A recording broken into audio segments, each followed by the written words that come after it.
నేను తాగేది నా భార్య చూడలేదు, నేను తాగేది నా సంఘములో ఉండేవాడెవడో చూడలేదు, నేను తాగేది నా సంఘ కాపరి కూడా చూడలేదు, నేను రహస్యంగా చేస్తున్నా, రహస్యంగా వస్తున్నా, ఇక్కడ అందరిలాగా భక్తిగా నటిస్తున్నా, ప్రభు వల్ల వచ్చినప్పుడు తెగించి తీసుకుంటున్నా అని ఇలాగ నువ్వు వేషం వేసుకుంటూ జీవిస్తే ఒక్కసారి చంప మీద కొట్టాడంటే 32 పళ్ళు రాలిపోయి బెడ్లో కూర్చుంటావు నువ్వు.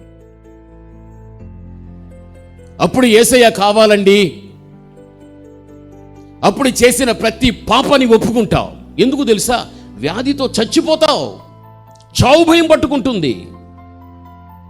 దెబ్బ పడినంత వరకు దొరే, దెబ్బ పడింది అనుకో, అప్పుడు తెలిసి వస్తుంది నువ్వు దేవుణ్ణి ఎంత అన్యాయం చేసి, ఎంత మోసం చేసి, దైవ సన్నిధిలోనికి వచ్చి దైవ వాక్యాన్ని విని కూడా మార్పు చెందకుండా పనికిరానటువంటి జీవితాన్ని జీవిస్తూ ఎంత రోతగా బ్రతికితివో అప్పుడు అర్థమవుతుంది.